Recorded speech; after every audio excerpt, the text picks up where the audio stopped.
मेरा ख्याल है जजेस ने, जुडिशरी ने बहुत सी नाइंसाफियां की हैं। उन्होंने जो एक इंस्टीट्यूशनल इंडिपेंडेंस एक वक्त में उन्हें मिली थी, उसका गलत इस्तेमाल किया है। लेकिन जस्ट लाइक पार्लियामेंट ने पी का कानून पास कर दिया, अमेंडमेंट का एक ड्रकोनियन कानून है, हमारी फ्रीडम ऑफ एक्सप्रेशन को बहुत बुरी तरह अफेक्ट करता है। उससे पहले पार्लियामेंट ने क्या क्या कानून साजी नहीं की जो आपके बुनियादी इंसानी हकूक के खिलाफ है, फ्रीडम ऑफ असेंबली के खिलाफ है। पार्लियामेंट और खुफिया तौर पे हेस्टी तरह से बहुत बहुत प्रॉब्लमैटिक कानून साजी। लेकिन मैं इसके रिस्पांस में ये नहीं कहूंगी कि पार्लियामेंट की कानून साजी का जो इख्तियार है वही आप लिमिट कर दें या मार्शल लॉ आ जाए, पार्लियामेंट की हमें जरूरत ही नहीं है, हमें डिक्टेटर्स चलाएं, क्योंकि मुझे लगता है वो हल नहीं है। सिमिलरली मेरे बहुत से एतराज़ात हैं जुडिशरी के रोल पे, लेकिन मुझे मालूम है, मेरी इतनी समझ है, जो मैंने एटलीस्ट इसको समझा है, पढ़ा है मुख्तलिफ जुडिस्टिक्शंस को, हमारे माजी को, कि जो 26th अमेंडमेंट ने हल हमें दिया है वो हमें मसाइल जो है हमारे वहीं के वहीं खड़े रहेंगे, बल्कि और बढ़ेंगे। उन्होंने, सुहेल साहब ने कहा कि चेंबर्स से जजेस वही लग जाते थे। अब आपने देखा है सिंध हाई कोर्ट में क्या हुआ है, एक पॉलिटिकल पार्टी के जो नॉमिनीज हैं वो ऑन मास सारे अपॉइंट हो गए। तो आप क्या चाहते हैं कि क्या अब पॉलिटिकल पार्टीज का या आपके जो एग्जीक्यूटिव है उसका इस तरह का रोल हो जाए हमारी जुडिशियल अपॉइंटमेंट्स में? हमने बेहतरी की तरफ जाना है या हमने और मजीद मसाइल में इजाफा करना है? सिमिलरली हमारा जो पास्ट है उसमें प्राइम मिनिस्टर, प्रेसिडेंट जब अदलिया को अपॉइंट करते थे तब हमने बदतरीन फैसले देखे हैं। मिलिट्री रूल में, मार्शल लॉ की हुकूमतों में लेजिटिमाइज किया गया है मार्शल लॉ को। जो भुट्टो साहब का फांसी का मुकदमा है, वो भी जो जजेस थे वो जजेस ने खुद तो नहीं लगाए थे, वो भी आपकी एग्जीक्यूटिव ने ही अपॉइंट किया था उन्हें। तो अगर आप ये क्लियर कट ये लिंक्स नहीं बनते कि जो आजाद अदलिया है इंस्टीट्यूशनल, उसने बहुत बुरी चीजें की हैं और जब एग्जीक्यूटिव ने अपॉइंटमेंट्स की हैं तो अदलिया का रोल बहुत बेहतर रहा है। मेरा ख्याल है मसले क्या थे? 184(3) की जुरिस्डिक्शन थी, आप उसको रेगुलेट करते, अपॉइंटमेंट्स का तरीका कार था, आप उसमें शफाफियत लाते। हमने वो सब चीजें नहीं की। हम एक इस एक्सट्रीम तक चले गए कि हमने हमारी अदलिया को सबसर्विएंट कर दिया। इस वक्त हमारे क्या मसाइल हैं लीना?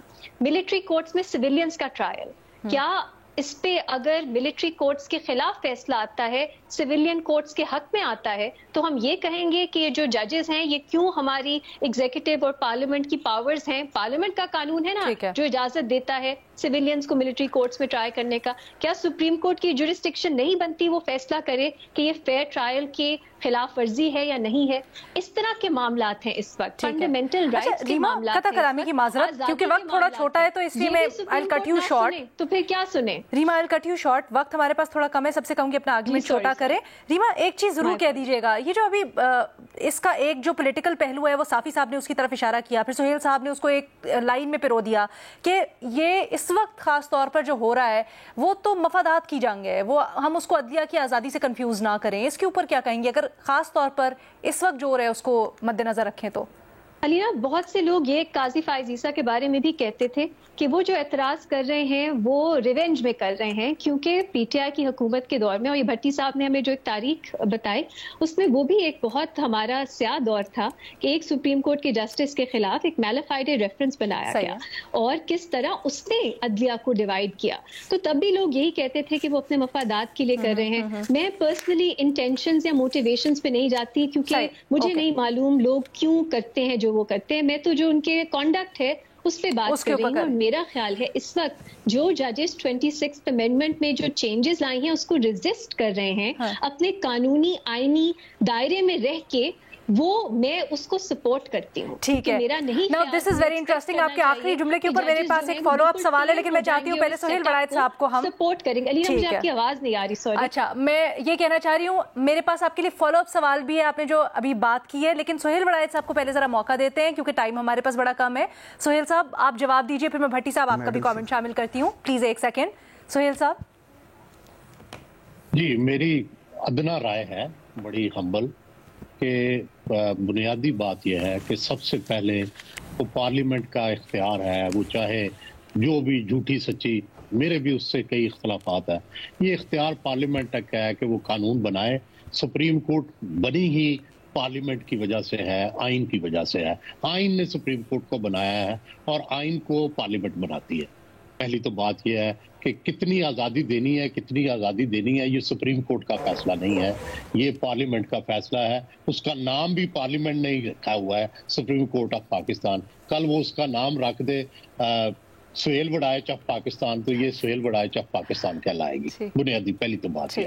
दूसरी बात यह है कि मैं तो मिलिट्री कोर्ट्स के सिविलियंस के ट्रायल के बहुत सख्त खिलाफ, और मैंने बाकायदा इस पे मेरा कॉलम भी छप चुका है। काफका फौजी सजाओं को नहीं मानता, तो मैं तो जाती तौर पे इस चीज पे तो सख्त खिलाफ हूँ, और मैं समझता हूँ कि नहीं होना चाहिए। दूसरी बात यह है कि मैं तो जो तजर्बात हैं पाकिस्तान जजेस के तजर्बात का डसा हुआ है। जजेस ने जो पाकिस्तान को नुकसान पहुंचाया है, इतना किसी ने नुकसान नहीं पहुंचाया। लेकिन हमारे यहाँ प्रॉब्लम ये हो गया है कि जजेस के फैसलों को, कंडक्ट को नहीं देखना, उनके पीछे उनकी नीयतों को देखना है। फर्ज कर लें, अगर पॉलिटिकल एंगल से देखें, अगर फर्ज करें justice Mansoor Shah chief justice होते तो क्या हुकूमत मौजूद होती आज की? वो तो उन्होंने हुकूमत गिरा देनी थी। साफ सबको नजर आ रहा था कि जिस तरह का उनका कंडक्ट जा रहा है, उन्होंने पहले जो है वो सारा इलेक्शन जो है उसके ऊपर सवाल उठाने हैं, उसके ऊपर सारा कुछ करना है। जाहिर है ये कोई मेरी मर्जी की पार्लियामेंट नहीं है, एस्टेब्लिशमेंट की मर्जी की पार्लियामेंट है। लेकिन क्या पाकिस्तान के हालात में डिसरप्टिव जो आप फैसले करते हैं, क्या उनसे पाकिस्तान का फायदा होगा या नुकसान होगा? और क्या सिर्फ इस बात पे फैसला करना है कि ये तरीके इंसाफ के हक में जज हैं, ये जो है मौजूदा एस्टेब्लिशमेंट के साथ है, तो इस बात पे इंसाफ का फैसला होगा? नहीं भाई, इंसाफ का फैसला ये है, पहली बात है पार्लियामेंट झूठी है, सच्ची है। वो जो सुकरात ने कहा था ना, सुकरात ने जहर का प्याला पीते हुए कहा था कि मुझे पता है कि मेरे खिलाफ फैसला गलत है, मुझे पता है कि ये जिस अदालत ने, जिन लोगों ने फैसला किया है वो गलत है, लेकिन मैं गलत फैसले को भी मानता हूं, क्योंकि आज मैंने इस फैसले को ना माना तो लोग कल इंसाफ को नहीं मानेंगे। तो बुनियादी बात ये होती है कि स्पिरिट क्या है? स्पिरिट ये है कि लोगों की हुक्मरानी होनी चाहिए, पार्लियामेंट की हुक्मरानी चाहिए। वो जो पार्लियामेंट ने फैसला करना है कि ये सुप्रीम कोर्ट रहनी है या सुप्रीम कोर्ट ने खत्म होना है, या सुप्रीम कोर्ट के कितने इख्तियारात हैं या ज्यादा है। हमने ज्यादा दे के देख लिए हैं, बहुत बुरा हुआ है, और अब कम दे के देखेंगे, अगर इसमें भी बुरा हुआ तो तब्दीली कर लेंगे। पेंडुलम घूमता रहता है। ठीक है सर। कभी हमारी आजादी, अब जिस तरह ये आजाद पीका का कानून है, मैं सख्त खिलाफ हूँ, ठीक है, लेकिन ये हम ले लेंगे फिर दोबारा। ये आजादी हमसे कहीं जाएगी नहीं, हमें सुप्रीम कोर्ट ने नहीं सपोर्ट करना, ये भी मैं आपको बता दूं। सुप्रीम कोर्ट पहले भी जो है सारी जितनी पाबंदियां आज तक आजादी इजहार पे लगी हैं, जब जंग जियो था तो कितनी आजादी सुप्रीम कोर्ट के जजेस ने हमें दे दी थी। आपने, मुझे याद है कि हमारी तो तारीखें नहीं लगती थी, हमारे तो जो है वो हेयरिंग नहीं होती थी। तो बुनियादी बात यह है कि हर बंदा अपने इख्तियार में रहे, और ये माने कि पार्लियामेंट जो है, यही जस्टिस मंसूर शाह हर बार कहते रहे हैं, जस्टिस हसन मुनल्ला कहते रहे हैं कि पार्लियामेंट जो है उसके फैसलों वो सुप्रीम है, पार्लियामेंट सुप्रीम है, पार्लियामेंट के फैसले मानने चाहिए। तो बुनियादी बात है कि या तो सवाल ये है कि आप ये तय करें कि जनाब ये इलेक्शन भी गलत थे, फौज भी गलत है, पाकिस्तान भी गलत है, सिर्फ जजेस पाकिस्तान के ठीक है, जो वो कहें वो इंसाफ है, वो कानून है। तो ऐसे तो हो नहीं सकता ना। बड़ी माजरत से मैं अर्ज कर रहा हूँ कि ये हमने पाकिस्तान के अवाम, गरीब अवाम, हम लोग तो सबको तजर्बा कर चुके, फौज का तजर्बा कर चुके, जजेस का तजर्बा कर दे। मुझे इरशाद भट्टी साहब के जमहूरियत पसंद, आइन पसंद, फौज पसंद होने पे बड़ा फख्र है, और मैं खुद भी इनका फॉलोअर बनना चाहता हूँ। लेकिन अफसोस मैं एक नकारा सा बंदा हूँ, मैं नहीं वो बन पाता कि फौज और तहरीक इंसाफ दोनों को खुश रखूं, लेकिन ये रख रहे हैं माशाल्लाह, तो मैं इनको बहुत अप्रिशिएट करता हूँ इस हवाले से। नंबर 2 बुनियादी बात यह है कि मैं तो जिन्ना साहब का फॉलोअर हूँ।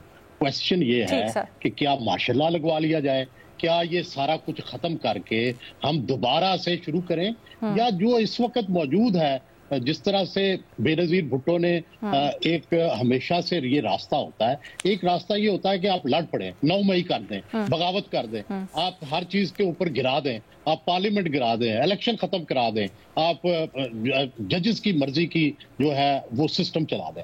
तो सवाल ये है कि इसका नतीजा क्या होता, क्या एस्टेब्लिशमेंट ये होने देती, क्या एस्टेब्लिशमेंट जो है इसके रास्ते में रुकावट बनती। ये मेरे लिए कोई आइडियल हालात नहीं है, मेरे लिए कोई आइडियल इलेक्शन नहीं है, मेरे लिए ये आइडियल पार्लियामेंट नहीं है, लेकिन जो इसके मुतबादल है उससे बेहतर है तो आइडियल हो सकता है। हाँ, ये उससे बेहतर। सवाल ये है कि क्या उन हालात में जाने की बजाय हमेशा से कायदे आजम मोहम्मद अली जिन्ना हो, चाहे मोहतरमा बेनजीर भुट्टो हो, इन्होंने हमेशा ये किया कि दरमियानी रास्ता निकाला जाए ताकि आगे आप चले।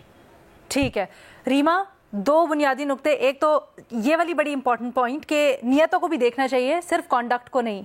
अलीना, मुझे सुहेल वरायत साहब की जो बातें हैं उसमें एक कॉन्ट्रडिक्शन नजर आई। अगर वो फिलोसॉफिकली या आइडियोलॉजिकली बात करते हैं कि पार्लियामान ही सब अहम फैसले करेगी और जुडिशरी को उनके सबसर्विएंट होना चाहिए, ये एक मुख्तलिफ बात है। अगर वो ये कहते हैं कि इस वक्त मुल्क का कॉन्टेक्स्ट इजाजत नहीं देता कि आप इंस्टेबिलिटी क्रिएट करें, केओस क्रिएट करें, तो सिस्टम है उसको चलने दें, ये एक प्रैक्टिकल बात है, ये मुख्तलिफ है, इसका जवाब मुख्तलिफ है। तो पहली बात ये कि वो ज्यादा किसको पुश कर रहे हैं आर्ग्यूमेंट को, मैं समझना चाहूंगी। दूसरा, सोक्रेटिस की बहुत बात हुई। सोक्रेटिस एक्चुअली अगर आप देखें जमहूरियत पे सोक्रेटिस का क्या व्यू था, बहुत स्केप्टिकल थे कि will of the people on its own बहुत हमें मसाइल में लेके जा सकता है, इसलिए नॉट ओनली सोक्रेटिस, हमारे बहुत से पॉलिटिकल थिंकर्स वो हमें democracy, pure will of the people की फॉर्म पे वो इस पे रेज करते रहे हैं सवालात कि कोई चेक्स एंड बैलेंसेस होने चाहिए ताकि एक सिस्टम चल सके। Purely will of the people नहीं हो सकता। तीसरी बात ये देखिए, मिलिट्री ट्रायल्स के हक में नहीं है सुहेल वरायत साहब, लेकिन सुप्रीम कोर्ट ने 1.5 साल पहले, ऑलमोस्ट 1 साल पहले, ये कहा कि ये अनकॉन्स्टिट्यूशनल है क्योंकि आइन ही है जो सुप्रीम कोर्ट को ये इख्तियार देता है कि पार्लियामेंट अगर कोई ऐसी कानून साजी करे जो फंडामेंटल राइट्स के खिलाफ है, सुप्रीम कोर्ट उसे रिव्यू कर सकती है। ये जुडिशियल क्रिएशन नहीं है, ये कॉन्स्टिट्यूशन कहता है। तो ये कहना पार्लियामेंट डिसाइड करेगी कितनी आजादी, मैं इससे एग्री नहीं करती। अकॉर्डिंग टू आवर कॉन्स्टिट्यूशन ये सुप्रीम कोर्ट का डोमेन है, देखना, असेस करना, रिव्यू करना कि जो कानून साजी है वो फंडामेंटल राइट्स के हक में है या उनके खिलाफ है। और ये कहना भी गलत होगा कि अदलिया ने कभी कोई आजादी राय के हक में फैसला नहीं किया। जब इमरान खान साहब पीका में तरमीम करना चाह रहे थे, इस्लामाबाद हाई कोर्ट ने उसको स्ट्राइक डाउन किया फ्रीडम ऑफ एक्सप्रेशन की बेसिस पे। तो हमें अच्छी जूरिस्प्रूडेंस भी मिलती है। ओवरऑल अगर हमारी एक स्केप्टिसिज्म है जुडिशरी के हवाले से, हमें ये फैक्ट्स जो है मेरा ख्याल है इन्हें भुलाना नहीं चाहिए। और आखिरी बात अलीना, मुझे ये अभी भी स्पेसिफिक समझ नहीं आई कि किस किस्म का हम सिस्टम चाहते हैं जिसमें सुप्रीम कोर्ट का क्या रोल होना चाहिए, क्योंकि जो इस वक्त सवालात हैं, मैं तो यही कहूंगी कि आपको आइन में रह के ही करना है। मंसूर अली शाह साहब ने सिस्टम खत्म कर देना था, मुझे भी ये नहीं मालूम, तो आई डोंट नो किस बेसिस पे सुहेल वरायत साहब ये कह रहे हैं कि क्योंकि वो सिस्टम खत्म करना चाहते थे इसलिए जरूरी था कि आप उन्हें चीफ जस्टिस ना लगने दें। ये मेरे लिए एक आईनी या एक पार्लियामेंट्री सॉवरेंटी के हवाले से भी कोई अच्छी दलील नहीं है। फ्रैंकली बहुत पर्सन स्पेसिफिक है। तो अगर हम कहते हैं पॉलिटिकल जजेस नहीं होने चाहिए, इस तरह के नहीं होने चाहिए, वैसे उस वक्त हमने भी डिस्कस किया था और बड़ी खबरें भी चल रही थी। अभी सलीम साफी साहब ने भी इसका हवाला दिया था। हमने तफरीक हम कर रहे हैं उस पॉलिटिक्स में जो हमें पसंद नहीं है और उस पॉलिटिक्स में हमें जो पसंद है। तो मैं तो फिर कहूंगी अगर ये पॉलिटिक्स है तो जो लोग सिस्टम को सपोर्ट कर रहे हैं जजेस, उनके ये पीछे मोटिव या इंटेंशन है तो वो भी पॉलिटिसाइज्ड हैं, वो भी पॉलिटिक्स है, पे उसकी भी मजम्मत करनी चाहिए। सुहेल साहब, आई थिंक आप कुछ कहना चाह रहे हैं? मुझे दोनों का बड़ा एहतराम है। दोनों माशाल्लाह जमहूरियत और आइन के हमेशा अच्छी बात करते हैं। तो लेकिन बुनियादी मेरा वो है कि रूह जो है वो ये है कि झूठी, सच्ची, जाली, नाम नेहाद जो मुंतखब चीजें होती हैं वो भी जजेस की राय से बहुत बेहतर होती हैं, क्योंकि उनके पीछे भी कुछ ना कुछ आवाम की जो राय है वो मौजूद होती है। मैं अदलिया के फैसलों के मुकाबले में पार्लियामेंट के फैसलों को बहुत ज्यादा अहमियत देता हूं और उन्हें ज्यादा वजनी करार देता हूं।